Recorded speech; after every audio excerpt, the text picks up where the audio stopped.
So thank you very much. I don't want to correct you, but I'm going to speak about something completely different that I haven't spoken about before and will probably totally mess up.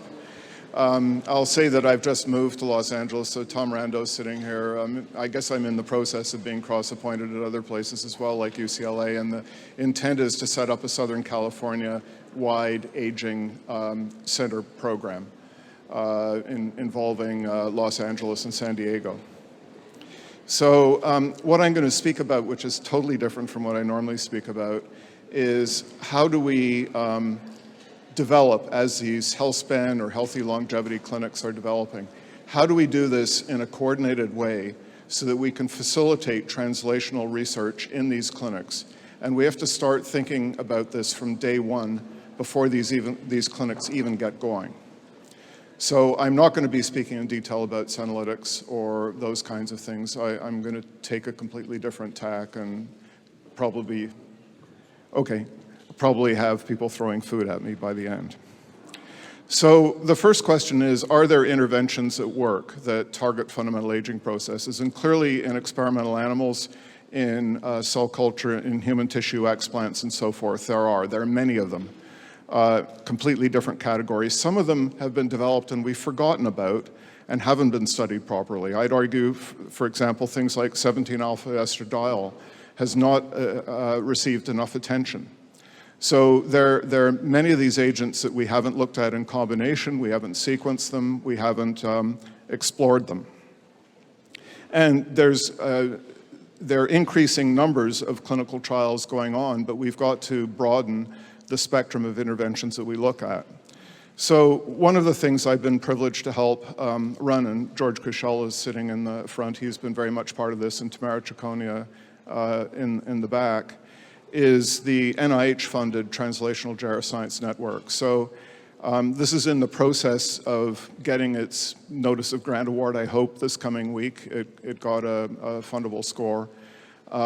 It's now expanded from 8 to 14 centers across the US. And what it does is it helps people conduct early phase translational clinical trials. And this is of relevance to what may happen in these clinics because this kind of approach, the kind of approaches that are being adopted could be useful in these clinics. So what this network does is it helps people with regulatory support, dealing with the FDA, getting consent forms and IRB approvals, all those sort of terribly difficult things to do. And I think Tammy Evans is somewhere in the audience. She really has spearheaded a lot of that. Through the network, we've actually written full INDs, you know, the 300 to 400 page long things with studies in monkeys and everything else that have to be done before trials can start. We've worked a lot with Jan Nelen in Copenhagen. We're about to start trials here. He got an IND that we worked on him with for Fizetin that was 1,200 pages long because the EMA is even worse than the FDA for doing this. So these are the kinds of things that we try to do. We have a facility for geroscience analysis where we're measuring literally hundreds of parameters across all of the clinical trials that are going on and trying to do them with shared common SOPs. There's a biobanking core, which George Kushel, who's sitting in the front, runs, and hopefully the NIH has agreed to store samples as well in perpetuity. There are about 45,000 samples a year that come out of these trials. We're trying to do this in an organized way to facilitate reverse translation. And then Steve Kraszewski at Wake Forest University runs the analytic group. And what we're trying to do, irrespective of the indication, the intervention, or the outcomes of trials, is look for commonalities and look for gerodiagnostics or markers or things that predict outcomes. So currently there are 85 clinical trials underway across the network. About a dozen have been published so far or are about to be published. There are some which are just in the process of being submitted. I'm touching wood somewhere, but it looks like these trials are showing a glimmer of hope. So the trials are looking at various kinds of interventions, not just senolytics and different kinds of senolytics, but also xenomorphics, things like metformin, rapalogs, JAK inhibitors, and then various anti-inflammatory agents, sirtuin agonists, as well as lifestyle interventions like things related to diet and exercise. And these trials are being conducted across the US, and there are a number of trials currently underway in Europe as well, which are related to the Translational Geroscience network. And hopefully there's a similar network developing in Britain that's going to comprise 8 centers. So these trials range from things in children right through to adults that are based on targeting fundamental aging processes. There are planned trials, for example, for Down syndrome, for preeclampsia. There are trials funded by the National Cancer Institute with St. Jude, looking at the accelerated aging-like state that can develop in people who've been treated with chemotherapy and radiation as children, right through to things like frailty, Alzheimer's disease, infections. There's a big trial just getting off the ground that's been funded by the NIH, but is also funded by the Foundation of Persons with HIV to look at chronic HIV syndrome, for example, which is associated with an accelerated aging-like state.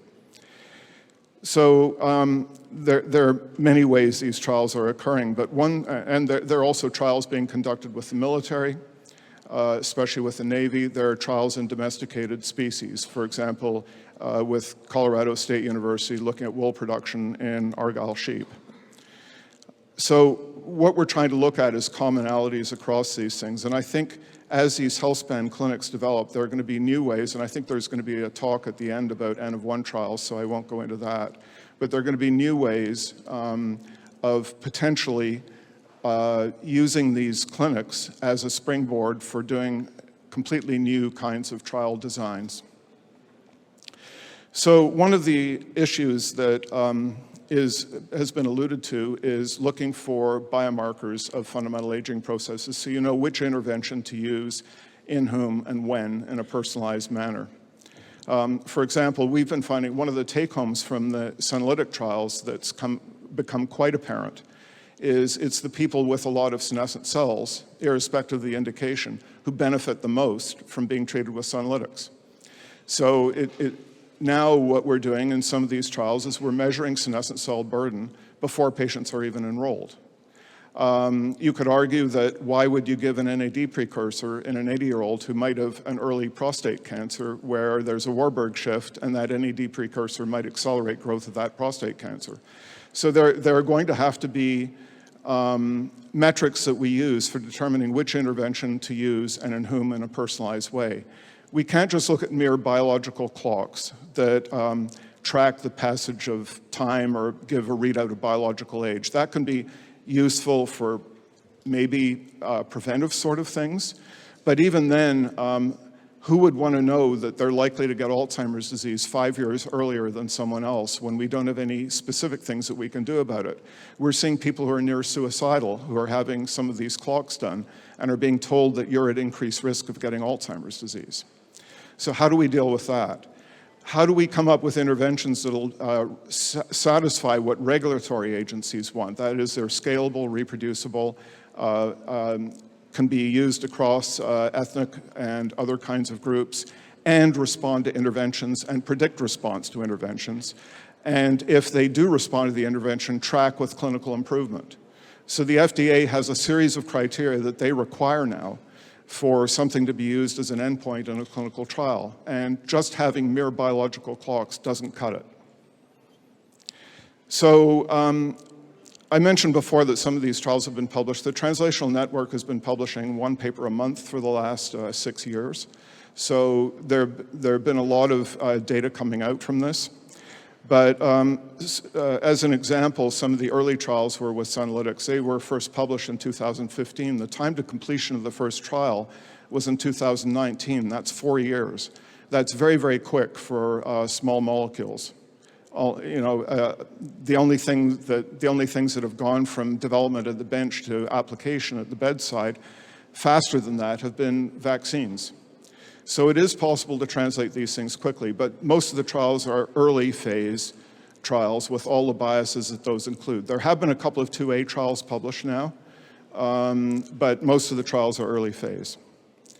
So with respect to biomarkers, what we're trying to do is develop composite scores of biomarkers from these trials, depending on the kind of intervention used. So the first score that came up was a composite score that David Allison developed where senolytics were used to clear senescent cells from adipose tissue. And we demonstrated senescent cells were cleared from adipose tissue, but in blood, we developed a blood assay in a very small number of patients in a retrospective manner that predicted, that went along with the changes in senescent cell burden in adipose tissue.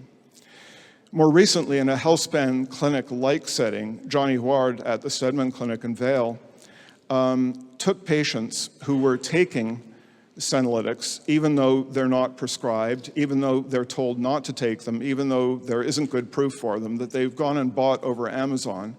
And what they have done is given consent to have their themselves measured before and after these interventions, despite the fact they're told not to proceed with the interventions because we don't know if they're safe. And so people actually willingly sign up for this kind of trial design. And he was successful in showing that senescent cells in the blood, in PBMC fractions, as well as a composite score, improved in these subjects where they were told not to take the agent. So one thing that could be done in some of these healthspan clinics is when people are insisting on taking things and they're told there's no evidence for it, is to at least get them to sign consents saying, I'll allow you to test me in various ways and collect body fluids and biopsies and various kinds of imaging and so forth before and after. So that's a new kind of trial design. With biomarkers, we have to think beyond proteins. So it's looking like out of the Alzheimer's disease trials that are occurring through the network, that things like blood phosphatidylcholines, serines, and ethanolamines really do track with administration of senolytics. And these are markers of remyelination that can be measured in the blood. They don't have to be measured in CSF. So there are all kinds of innovative assays that can be done. And arguably the most interesting assays are going to be of non-coding nucleotides. So it looks like there's going to be the most bang for the buck there, especially with mitochondrial DNA and various circular RNAs and things like this that, for example, senescent cells produce. You know, they're like apoptotic cells. They produce cell-free as well as membrane-enclosed extracellular nucleotides because they're undergoing a form of apoptosis, but they don't die, so they're shedding argonaute. And a lot of non-coding nucleotides get produced. So you can tell where the cells are and what bad things they're doing. And this is also, it appears in transplant studies, how senescence spreads in an endocrine and paracrine manner. So across the trials, we're trying, and we haven't got it perfect yet, we're trying through Tamara's group that runs the facility for geroscience analysis to come up with standardized tests that we do in all the trials in various blood fractions, in urine, and then other body fluids and biopsies when we can get them. So urine is almost a better source of some of these things than blood, certainly with respect to cytokines and things like alpha-klotho, which is much easier to measure in urine. And what we're looking for is things that are bad that go down with interventions and things that are good that go up, like klotho, so that we can express things with a denominator and numerator that is independent of things like creatinine or creatine or these kinds of measures. So we'd like to see ratios of things that are harmful to things that are beneficial that change in response to intervention so we can get dimensionless data. This just shows that this was done, in fact, with klotho in urine of patients, humans, 20 people with idiopathic pulmonary fibrosis treated with senolytics. So what are the kinds of interventions that are ethical, justified, and feasible in healthy longevity clinic subsets that could be analyzed potentially in clinical studies? So in completely healthy individuals, as a physician, there are very few interventions that can be justified to regulators apart from standard preventive advice. We keep saying that we've got to get to primary prevention. That's going to be a long march, because if we do harm in one patient who's otherwise healthy, that would set back the field for years. So we have to worry about risk-benefit ratio, and that means starting with people with serious disorders or diseases, or starting with relatively safe drugs like NIR's doing with metformin in secondary prevention trials, but not primary prevention at this point. It's too dangerous to go there. A lot of basic biologists don't realize that, you know, and will argue with that, but that's a fact of life if you're dealing with regulators.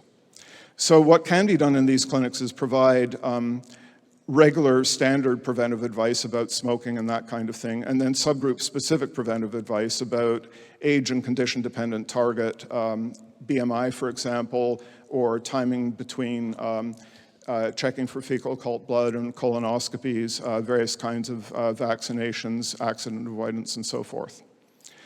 Certain aesthetic dermatologic interventions are probably allowable, and the regulatory threshold for developing shampoos and creams and so forth is much different and distinctly regulated by the FDA and EMA compared to compounds that are injected or ingested. So it's easier in some ways to develop therapeutics based on aesthetic dermatology sort of applications. Arguably, there are aspects of some multi-omic screens for serious cancers that could arguably be looked at. The trouble is there are a lot of false positives, so you might be subjecting people to surgery for pancreatic cancer, potential pancreatic cancer, for example, from some of these tests. But I think people can make a justification for doing some of these kinds of tests, provided they're interpreted by the physician in the clinic and not by a company at a distance. Again, I'll get things thrown at me for saying that. Prescribing gerotherapeutics for patients with conditions for which such agents are accepted alternatives is also an option. For example, people with some degree of obesity, some elevation of blood pressure, some slight increase in their blood sugar, you could reasonably say could be put onto metformin or an SGLT2 inhibitor or something like that, as opposed to being put on a sulfonylurea. Or you could say that someone with osteoporosis could be put on systemic zoledronate instead of an oral bisphosphonate, because we know that systemic zoledronate is senolytic and binds to the inside of the bone marrow on the bone side and acts as a senolytic for many, many months. And it's been found in retrospective studies that people who've been treated with zoledronate are living longer than other people, are getting Alzheimer's and cancers much later than other groups, given that there are a lot of selection biases in there. But the group at Oxford over the last 20 years has shown that. So you could argue for that, because that's an accepted use. Off-label use of some of these agents could be considered for life-threatening conditions for which registered drugs aren't available. An argument could be made for using dasatinib to treat systemic scleroderma, which has a 50% two-year survival. And I'd estimate that around a quarter of academic rheumatologists are doing that, and that's based on retrospective studies where people who had systemic scleroderma, who also had a leukemia or lymphoma, were getting better. We need prospective trials to take that further. And then collection of data and biospecimens longitudinally so trajectories can be followed is ethical and feasible. So I won't talk about summed n=1 trials, because that's going to be spoken about later. Association studies could be done through these clinics using detailed longitudinal data and biospecimens, but there are a lot of caveats. Adaptive clinical trial designs are being increasingly accepted by regulators, where you change the intervention each time you measure a marker. A trial's just been approved by the FDA for doing this for stage 4 and 5 glioblastoma in patients with an Amaya cistern and the catheter in the tumor bed, where tumor bed fluid is used during patients in remission after temozolomide or radiation, which, you know, all these patients die if they're stage 4 or 5 after around 18 months, but some get a remission. But where the senotherapeutic or other agent that targets fundamental aging processes is selected during the course of that trial based on analysis of the tumor bed fluid. Also, patients who seem to be attending these clinics, many of them are sort of executive types in their 30s to 65. There aren't as many 80 and 90-year-olds, which I'm more familiar with, attending these clinics. They are a sophisticated, willing volunteer group for regulated academic and industry clinical trials, and so it's a good place to enroll people. I don't have time to go through all of this, but what needs to be done in these clinics, if we want to use data from them, is developing standardized, really standardized sets of questionnaires, physical exam measures, and functional tests used in the same way across clinics. I think Sarah Bonas is here. She's been doing that at one of the earliest clinics that was developed at Mayo with, for example, we have to ask questions like with 6-minute walk, how far apart do you put the cones? Do you have a person accompanying the person during the 6-minute walk? Which side of the patient do they stand on? All of these things have to be standardized because if they're not, that affects the outcomes tremendously. We have to develop standardized gerodiagnostic biomarkers, as I mentioned, and SOPs for collecting body fluids. So it's done the same way in the same kinds of tubes with the same excipients across clinics around the world. And so that these samples are stored in the same conditions and the same way. We have to think about if patients will agree to it, skin biopsies, and they have to be done from the same dermatome. Ideally, they're wide-bore needle biopsies and take fat tissue as well. All these things have to be standardized. We have to archive these samples for reverse translation. We have to develop consent procedures where patients sign a consent allowing the samples taken and their data to be used in reverse translational trials and where they can be shipped outside the institution. We have to publish negative data too. So in the future, I think we're going to need to look at combining and sequencing gerotherapeutic interventions. That could be done through these clinics, combining gerotherapeutics with disease-specific interventions. We have to proceed fast because people are dying, but responsibly and safely because adverse effects are inevitable, and anything that sounds too good to be true usually is. A big question is, how do we minimize competition? So some of these clinics, or certainly basic scientists like myself, compete with each other. We're taught to do that because of study sections. There are a lot of personality disorders involved at times, including, sociopaths, narcissists, covert aggressives. How do we avoid all of that with these clinics and minimize competition, destructive competition? How do we manage expectations? Because only 30% of phase 2 trials work despite really good animal data. So how do we prepare the public that many of the outcomes of these trials will be negative? We won't meet primary outcomes necessarily, so we have to think of secondary and exploratory outcomes in academic trials, and they're arguably more important than meeting primary outcomes. And finally, I'll say we need small group consensus workshops addressing each of these areas of standardization, data sharing, and developing a research infrastructure across these clinics that are developing around the world before we go too far. So what I'd make a plea is not only to set up these clinics, get them operating, get them seeing patients, but do it in a way that we can compare and share data and that we can conduct clinical trials that are multi-center and occur around the world. And we have to think of that from day one. So I'll just conclude by thanking a lot of people who came up with these things. And sorry about not talking about what you expected me to talk about. It's probably half crazy what I'm saying, but thanks.